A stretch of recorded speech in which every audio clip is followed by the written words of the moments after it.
Operation सिंदूर। भारतीय सेना पाकिस्तान को तबाह कर वापस सही सलामत हिंदुस्तान आ जाती है।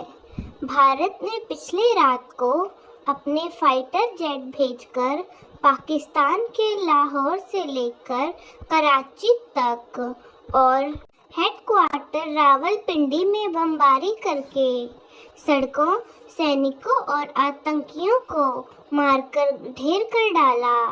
भारत कभी भी सामने से वार नहीं करता। अगर भारत पर कोई उंगली करता है तो भारत भी उसका मुंह तोड़ जवाब देता है। सैनिकों, मुझे तुमसे एक जरूरी बात करनी है। Modi ji armed force commander से बोले। वे कहने लगे, मैं काफी दिनों से परेशान हूँ।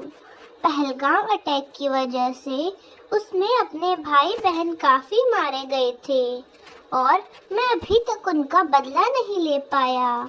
उनके परिवारों की उम्मीद मुझ पर ही लगी हुई है कि पीएम मोदी हमारा बदला जरूर लेगा और अभी तक उन मासूमों को मैं न्याय नहीं दिला पाया हूँ। इसीलिए मैं आपके साथ आया हूँ, इस उम्मीद से कि आप ही बदला लेने में मदद करेंगे।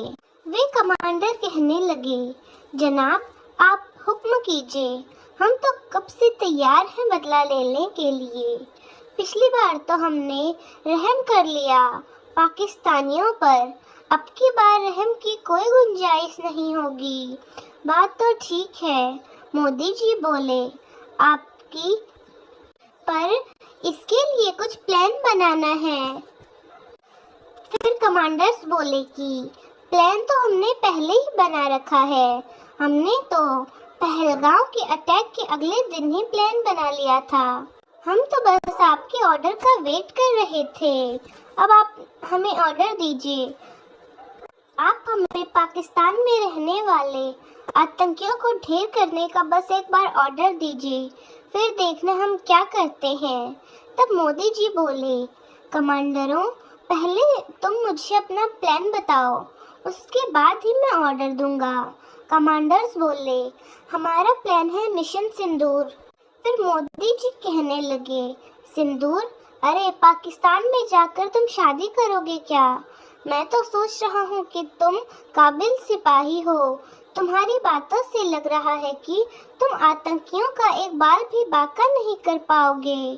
फिर कमांडर्स बोले, नहीं नहीं जनाब, आप गलत समझ रहे हैं। सिंदूर तो हमारे मिशन का नाम है।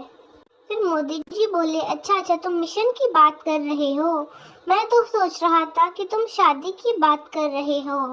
तो अच्छा ये बताओ कि तुम्हारा मिशन क्या है और तुमने इसका नाम मिशन सिंदूर ही क्यों रखा? कमांडर्स बोले, जनाब मैंने मिशन का नाम सिंदूर इसलिए रखा क्योंकि उन्होंने हमारे माँ बहन के माथे का सिंदूर मिटाया। अब की बार हमारी बारी है। सिंदूर का बदला सिंदूर से ही लिया जाएगा। जनाब हमारा मिशन है एयर स्ट्राइक, मतलब हम रात के 12 बजे पाकिस्तान में 9 ठिकानों पर अलग अलग तरीकों से हमला करेंगे। कमांडर, तुम्हारा मिशन तो बहुत अच्छा है। एक बार मुझे हमले करने के तरीके और बता दो कि तुम किस तरीके से दुश्मनों पर हमला करोगे। मोदी जी ने उनसे पूछा। कमांडर्स बोले, जनाब हम कहीं ड्रोन से हमला करेंगे और कहीं अपने फाइटर जेट से हमला करेंगे। आप बिल्कुल चिंता ना करें, बस आप हमें इस मिशन की परमिशन दे दो, हम पहलगाम का बदला जरूर लेंगे। फिर पीएम मोदी भारत के सैनिकों का मिशन सिंदूर की अनुमति उन्हें दे देते हैं।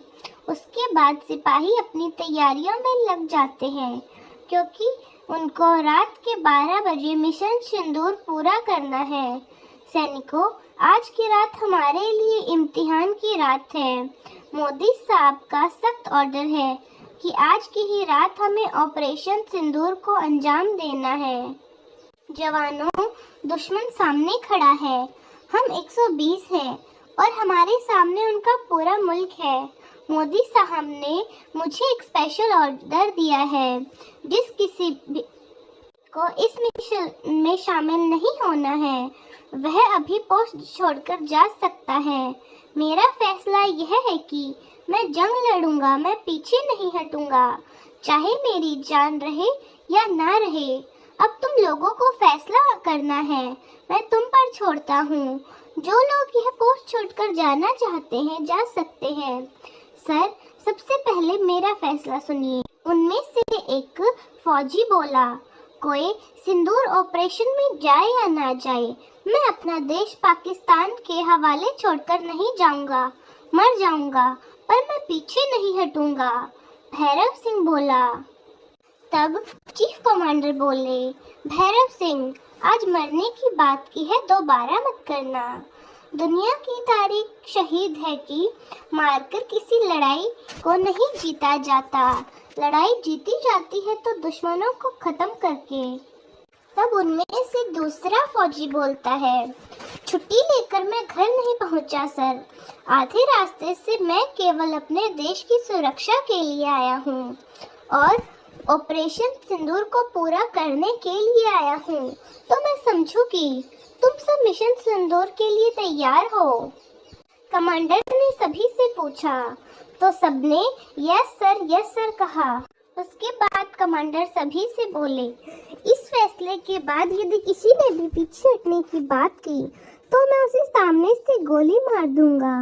भगवान ना करे यदि मेरे पैर डगमगाए, मैंने पीछे हटने की कोशिश भी की तो तुम सब मिलकर मुझे गोली मार देना। यह तुम्हारे कमांडर ऑफिसर का हुक्म है। फिर सभी ऑफिसर अपने फाइटिंग जेट को लेकर रवाना हो जाते हैं पाकिस्तान में हमला करने। कुछ टाइम बाद भारतीय सेना पाकिस्तान की एलओसी लोग पार करने ही वाली थी। तभी पाकिस्तानियों को पता चल जाता है कि भारतीय सेना पाकिस्तान पर हमला करने आ रही है। अरे भारतीय फाइटर जेट यह पाकिस्तान में क्यों आ रहे हैं? लगता है यह पाकिस्तान में हमला करने आए हैं। अभी सभी को अलर्ट कर देता हूँ। वहाँ के किसी फौजी ने देखा। तब वो कमांडर बाकी सैनिकों से कहता है कि सुनो सैनिकों, भारतीय सेना पाकिस्तान में एंटर करने वाली है हमला करने के लिए। जब वे हमला करने आ रहे हैं लेकिन वे वापस कभी भी हिंदुस्तान नहीं जा पाएंगे क्योंकि हम उनको रास्ते में ही मार डालेंगे। कमांडर, यह बात तो आपकी सही है कि हम उनको रास्ते में ही मार डालेंगे, पर कमांडर मैं एक बात कहूँ, छोटा मुंह बड़ी बात हो जाएगी। आप उनको रास्ते में ही मारने की सोच रहे हो, पर हमारे पास तो इतने अच्छे यंत्र नहीं जो कि भारतीय सेना के फाइटर जेट रोक सके। वहाँ का एक फौजी अब्दुल बोला। तो कमांडर बोले कि अब्दुल मियाँ, बात तो आपकी बिल्कुल सही है, पर हमारा पाकिस्तान इतना कर्ज में डूबा हुआ है ना, तो हम और फाइटर जेट खरीद नहीं सकते, ना कुछ और कर सकते। अब हमारे पास जो है इन्हीं से ही काम चलाना पड़ेगा, नहीं तो भारत पूरे पाकिस्तान को खत्म कर देगा। चलो आप जल्दी से अपने फाइटर जेट रेडी कर लो भारत के हमले को रोकने के लिए। ठीक है जनाब, हम अपनी पूरी जान लगा देंगे हिंदुस्तान को रोकने के लिए, वहाँ के सैनिक बोले। और उनके फाइटर जेट को रोकने के लिए आज वे पाकिस्तान से वापस नहीं जा पाएंगे, यह मेरा वादा है, कमांडर बोला। फिर पाकिस्तानी सैनिक भारतीय सेना के फाइटर जेट को रोकने के लिए पाकिस्तान की सेना बहुत प्रयास करती है, परंतु यह प्रयास असफल रह जाते हैं। वो हिंदुस्तान के एक भी फाइटर जेट और एक भी कमांडर का कुछ नहीं बिगाड़ पाते। फिर भारतीय सेना पाकिस्तान को तबाह कर वापस सही सलामत हिंदुस्तान आती है। सैनिकों, आज तुमने वाकई काबिले तारीफ काम किया है। आज केवल मैं खुश नहीं हूँ, बल्कि जिन माताओं और बहनों के सुहाग गुजरे थे आज वे भी बहुत खुश हैं, क्योंकि आज उनका भी बदला पूरा हुआ है। कमांडर, तुम सबसे पहले मुझे यह बताओ, तुमने कितनी जगह पर हमला किया और कितने आतंकी मारे? मोदी सरकार ने कमांडर से पूछा तो कमांडर बोले, सर हमने 9 जगह पर मिसाइल से हमला किया और हम अंदाजा लगा रहे हैं कि कम से कम 100 प्लस आतंकवादी तो मर ही गए होंगे। पाकिस्तान को तो हमने सही सबक सिखाया है। अब पाकिस्तान दोबारा कभी भी हमसे उलझने की कोशिश नहीं करेगा और हम पर हमला करने से पहले 1000 बार सोचेगा कि हिंदुस्तान पर हमला करूं या ना करूं। सैनिकों, आज तुम्हारी वजह से मेरा सीना और भी चौड़ा हो गया है। मोदी सरकार ने उन्हें शाबाशी देते हुए कहा। तो फिर कमांडर बोले, सर ये तो हमारा फर्ज है अपनी धरती माँ की सुरक्षा करना, और हमें आर्मी में सिखाया जाता है कि सबसे पहले हमारी धरती माता, इसके लिए हमें अपनी जान भी देनी पड़े तो हम खुशी खुशी दे देंगे, और अगर जान लेनी भी पड़े तो भी उसमें पीछे नहीं हटेंगे। अब की बार तो केवल हमने पाकिस्तान में 9 ही जगह पर धमाका किया है। अगली बार पाकिस्तान ने अगर ऐसी कोई हरकत की तो हम पूरे पाकिस्तान को भस्म कर देंगे, पूरे पाकिस्तान को उड़ा देंगे। तब मोदी जी बोले, तुम बिल्कुल ठीक कह रहे हो कमांडर, यह तो बस पाकिस्तान को हमने डराया है। अगर उन्होंने दोबारा कोई ऐसी हरकत की तो हम उन्हें नहीं छोड़ेंगे।